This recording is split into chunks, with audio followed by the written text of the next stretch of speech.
प्रेक्षकांनो, लक्ष्मीच्या पावलांनी या मालिकेचा 14 जुलैचा महा एपिसोडचा भाग तुम्ही बघत आहात। तर पहिल्या भागात आपण बघितलं नैनाने कलाचा अपमान केलाय आणि तिच्या अस्तित्वावरच प्रश्न उभा केलाय, पण हे सगळं ऐकून अद्वैतला मात्र फार वाईट वाटतं। हा तुम्ही भाग 2 बघत आहात प्रेक्षकांनो। आता ही कला तिच्या खोलीमध्ये जाऊन खूप रडत असते आणि झालेल्या सगळ्या गोष्टी तिला स्मरणात येतात आणि ते सगळं आठवून तिला फार वाईट वाटतंय। कलाला असं वाटतंय की तिचं अस्तित्व आहे तरी काय। अद्वैतने तिला झिडकारलंय, तिच्या सासूने पण तिला सुनेचा मान दिला नाहीये। नैना जे काही बोललीये रागामध्ये ते खरं तर आहे। नैना खूप काही बोलून गेली आज तिला, त्यामुळे कला एवढी हर्ट झालीये की आतापर्यंत ती इतकी हर्ट कधीच झाली नसेल। आता इकडे खरेबाईंकडे त्यांच्या शेजारच्या पाजारच्या बाया आल्यात आणि आता या सगळ्यात आधी तर कलाचं कौतुक करतात। बाई, तुझ्या कलानं काय नशीब काढलं बघ ग बाई, अगदी चांदेकरांच्या घरची लक्ष्मी शोभून दिसते बरं।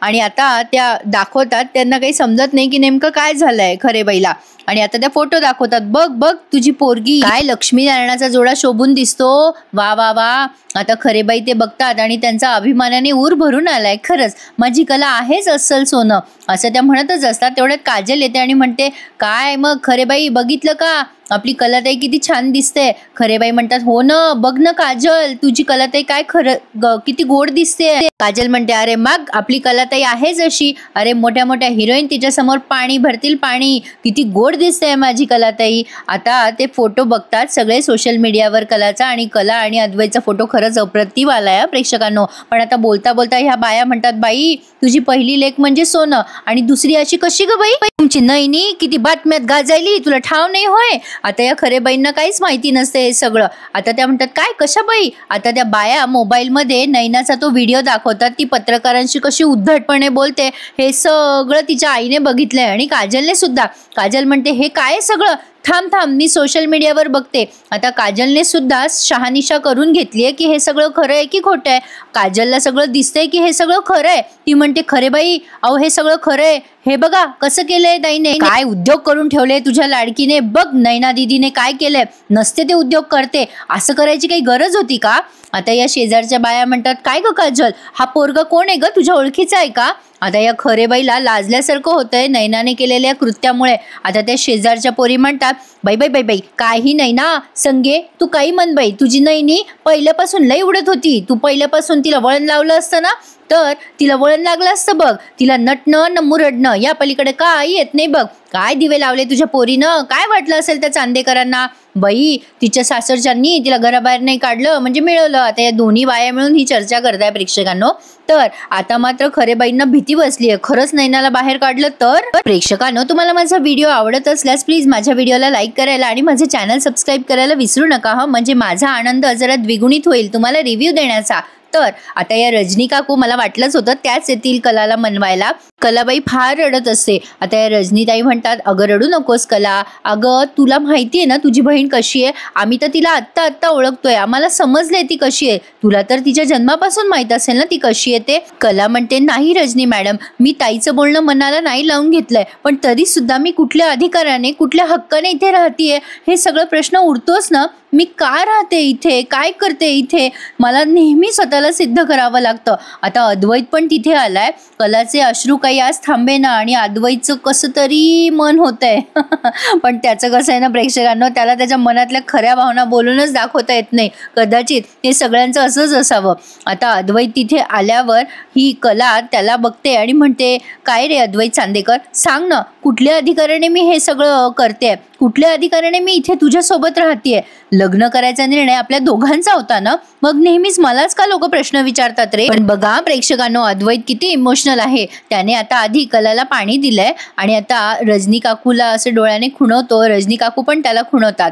आता ही रजनी काकू त्या कलाला पाणी देते आणि शांत करते, कला शांत हो बाळा असं म्हणून आता ती निघून गेलीये, कशाला दोघा नवरा बायकोंच्या मध्ये बोलायचं म्हणून।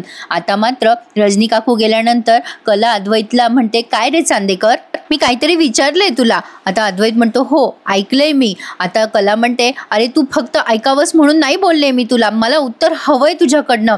तसंही मला या प्रश्नाचं उत्तर दे ना. मी या घरामध्ये सगळ्या गोष्टी हक्काने करते, पण तरी सुद्धा मी एकटी आहे ही भावना मला बोचत असते रे. घरात कोणाला काय आवडतं काय नाही आवडत, कोणाला कशाची ॲलर्जी आहे, कोणाला एखादी गोष्ट खूप आवडते, या घरात काय हवंय, या इथे असणाऱ्या पद्धती अगदी अंधारात डोळे मिटून मी सांगू शकते की कुठे काय ठेवलंय. अरे चांदेकर इतकं सामावलंय रे हे घर माझ्यामध्ये. या घराचं सगळं करता करता हे घर माझं कधी झालं ना मला कळलंच नाही. चांदेकर सांग रे तू मला, हे घर माझं नाहीये तर मी कोण आहे या घराची, माझं नातं काय आहे तुझ्याशी, सांग ना. आहे का तुझ्याकडे हे उत्तर. कलाला फार मनाला लागलंय. आता ती खूप रडते आणि म्हणते बोल ना काहीतरी बोल. अद्वैत म्हणतो थांब जरा एक सेकंड. आणि आता त्याने टिश्यू पेपरचा बॉक्सच आणला हिच्या समोर आणि तो एक एक करून टिश्यू पेपर तिला देतोय. कला एक एक टिश्यू पेपर घेत तिचे डोळे पुसत असते आणि म्हणते चांदेकर मला ना आता खरंच खूप असह्य झालंय रे. ही उपरेपणाची भावना खूप बोचरी असते. आपण सगळ्यांना आवडावं, आपण सगळ्यांच्या मनाप्रमाणे वागावं, हे सगळं वरवर वाटत असतं नाही का. आता हे माझ्या मनात रुजले रे. हा सगळा डोलारा कसा सांभाळू मी. आता अद्वैत तिला एक एक टिश्यू पेपर देत असतो आणि ही खूप रडत असते. प्रेक्षकांनो आज हा भाग टीव्हीवर पाहायला विसरू नका हं. आता ही कला म्हणते चांदेकर मला सांग, पुढच्या पिढीचा तू मोठा मुलगा आहेस ना, सांग ना मला काय अस्तित्व आहे माझं. मला माहिती आहे हे सगळं खूपच असेल नाही तुला सुद्धा. चांदेकर माझं घर सोडून मी तुझ्यासोबत इथे राहायला आली आहे, तुझ्या खोलीत राहते मी, बाहेर वावरताना तुझ्याच नावाचं मंगळसूत्र घालते ना रे मी. पण मला सांग ते घर माझं राहिलं नाही आणि हे घरही माझं झालेलं नाहीये, मी काय करू आता काय करू. अद्वैत आणखीन एक टिश्यू पेपर काढून कलाला देत असतो. कला म्हणते नकोय मला आता हे, मला सांग माझ्या प्रश्नांची उत्तरं दे, माझं डोकं फुटेल आता, मला कसलाही हक्क नकोय, मला मक्तेदारी नाही गाजवायची आहे, मला फक्त सांग रे चांदेकर माझं आणि तुझं काय नातं आहे, दे मला या प्रश्नाचं उत्तर. आहे का माझ्या प्रश्नांची उत्तरं तुझ्याकडे. मग नको बोलूयात आपण, मला नाही बोलायचंय तुझ्याशी. अद्वैतला आता कळे ना हिच्याशी बोलावं तर काय बोलावं. आता तो तिच्याशी काहीतरी बोलणार. हे बघ मी काय म्हणतो खरे म्हणजे. आता तेवढ्यात या कलाचा फोन वाजलाय. अरे देवा. आणि आता बघा काय झालंय हा प्रेक्षकांनो. अद्वैत आता त्याला बरंच काही बोलायचंय बरं का कलाशी, पण नेमका या कलाच्या आईचा फोन आलाय. आता कला हॅलो म्हणते तेव्हा तिकडनं त्यांनी बरंच लेक्चर दिले तिला. अगं बाई काय झालं ग कला, घरामध्ये समजे फार चिडले असतील ना नैनीवर. नैना कशी आहे ग, बरी आहे ना. कला म्हणते चिडलेत घरचे सगळे तिच्यावर, पण ती ठीक आहे, तिला काही नाही झालंय. तिची आई विचारते तुझा आवाज असा काय येतोय बाळा, समजा ठीक आहे ना. कला म्हणते आई आपण नंतर बोलूयात का. आता ह्या म्हणतात थांब जरा माझं बोलणं ऐकून घे बाळा, मी काय म्हणते ते ऐक, माझा फोन ठेवू नको. हे बघ मला कळतंय तू सगळ्यांना समजून घेते. अगं पोरी घरामध्ये असं एकतरी माणूस तुझ्यासारखं असतं ग, जेव्हा घरच्यांना गरज असते ना तेव्हा तेच माणूस धावून येतं. अगं तुझा आधार वाटत असेल आता सगळ्यांना, चांदेकरांनाही तुझ्या आधाराची गरज आहे, नैनीला सुद्धा. हे बघ समद्यांचा विश्वास आहे ना तुझ्यावर. हे बघ तुझी जबाबदारी लई मोठी आहे. आता बाळा तू जिथं कुठं असशील ना तिथे समद ठीक असतं बघ, तू नक्की याच्यातून मार्ग काढशील. अगं तुझ्या आजूबाजूला सगळी लोक तुझ्यावर विश्वास ठेवतात आणि हे बघ तू लोकांची सेवा कर, तुझ्या आजोबांची सेवा कर आणि सगळ्यांना वाटत असेल तू करशील ते बरोबर करशील. अगं बाळा तू आजूबाजूला जरी असली ना तरी बळ येतं ग अंगामध्ये आमच्या. कला म्हणते थँक्यू ग आई. आता तिची आई म्हणते तुला वाटू शकतं की या घरामध्ये माझी काय किंमत आहे, माझं काय अस्तित्व आहे, पण अशा वेळेला हिंमत एकवटायची, हिंमत हरायची नाही. तुझ्या या हिमतीवरच समदे चांदेकर ताठ मानेने उभे राहणार आहे बघ.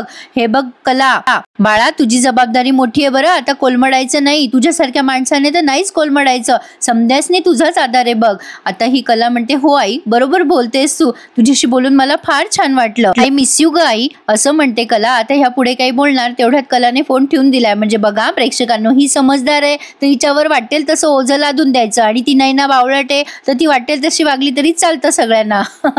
पण खरंच खूप छान दाखवलंय. पण आता अद्वैतला राग आला ना, म्हणजे ही हिच्या आईशी बोलली आणि हिचं रडणं थांबलं, पण अद्वैत मगासपासून टिश्यू पेपर देत होता तेव्हा नाही ही गपचूप बसली.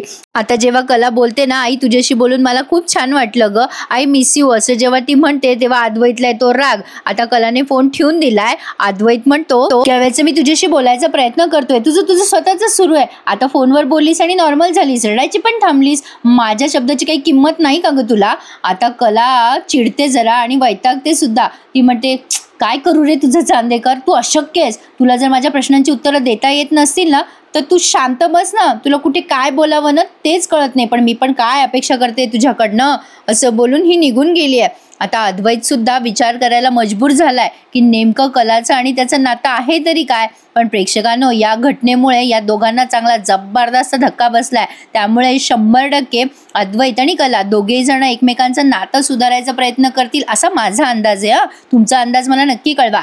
तर आता इकडे राहुल त्या रोहिणीला म्हणतो, मम्मा सांग कसा वाटला तुला माझा प्लॅन. रोहिणी हसते. मग आता हा राहुल म्हणतो, हसू नकोस, नुसतं सांग सांग कसा वाटला माझा प्लॅन.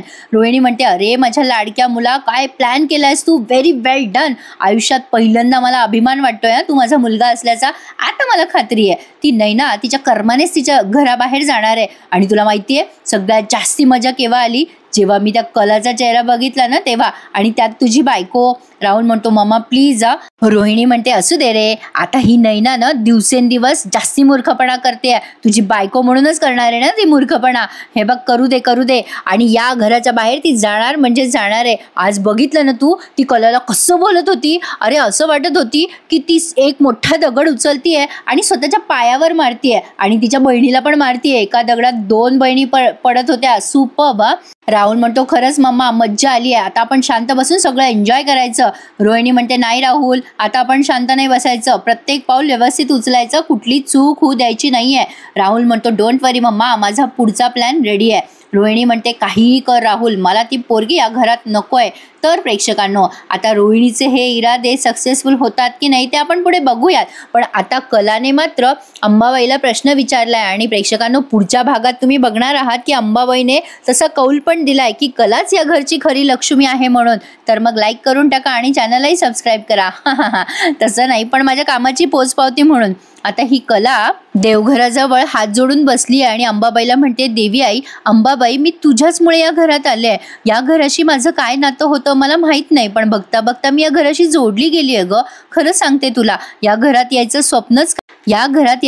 स्वप्न सुद्धा मी बघितलं नव्हतं ग. पण तू मला या घरात आणलं. ज्या क्षणी या घरात माझं पाऊल पडलं ना त्या क्षणी या वास्तूला मी माझं समजलं. अंबाबाई, या घराला सांभाळायचा, या कुटुंबाला सांभाळायचा, संसार करायचा मी प्रयत्न करते, पण मी या घरची कोणीच नाही. देवी आई, हा प्रश्न जेव्हा मला विचारण्यात आला ना आता मला कळत नाहीये नेमकं तुझ्या मनात आहे तरी काय ग. अंबाबाई, माझ्या आईशी बोलल्यावर मला बरं वाटलं. तुझ्या मनात नक्की आहे तरी काय ग, मला सांग ना. अंबाबाई, आता तूच मला काय ते दिशा दाखव. आता कलाने अगदी मनापासनं हा प्रश्न अंबाबाईला केलाय आणि प्रेक्षकांनो, देवाने कलाला कौल दिलाय असं त्यांनी दाखवलंय. आता ते तुम्ही पुढच्या भागात बघणार आहात. आज त्यांनी हा महा एपिसोड इथे समाप्त केलाय. छान होता ना आजचा महाभाग, आणि माझ्या आवाजात तुम्हाला आवडला असेल तर आवर्जून माझ्या चॅनलला सबस्क्राईब करा आणि रिव्ह्यूला लाईक आणि शेअर करायला विसरू नका. तुमच्या मित्रमैत्रिणींबरोबर ज्यांना कोणाला ही मालिका आवडत असेल त्यांना नक्की हा भाग शेअर करा. तर पुढच्या भागात आपण बघणार आहोत आबाजी कलाला म्हणतात, सुनबाई आज अंगणात सडा घालशील ना तर हळदी कुंकाचा सडा घाल. आबाजीने हे मुद्दाम सांगितलंय कलाला. आता ही कला जेव्हा सडा टाकून घरात येते तेव्हा तिचं पाऊल अडखळतं आणि अचानकपणे तिच्या हाताचे ठसे भिंतीवर उमटतात. आता आबाजी एवढे खुश होतात आणि म्हणतात, बघ बघ नाही ना, अगं अंबाबाईच्या मनात सुद्धा आहे की कलाच या घरची मुख्य सून आहे. या घरात आजपासून कलाचं या घरात असण्यासाठी कलाला कोणीच बोलणार नाही. माझी कलाच या घरची लक्ष्मी आहे असं आबाजीने ठणकावून नैनाला सांगितलंय. प्रेक्षकांनो, आवडणार ना पुढचे भाग माझ्या आवाजात ऐकायला? तर मग चॅनल सबस्क्राईब करा आणि रिव्ह्यू कसा वाटला मला नक्की कमेंट करून कळवा. लक्ष्मीच्या पावलाने रोज ऐका रिव्ह्यू विथ मी अनघा या माझ्या चॅनलवर. धन्यवाद.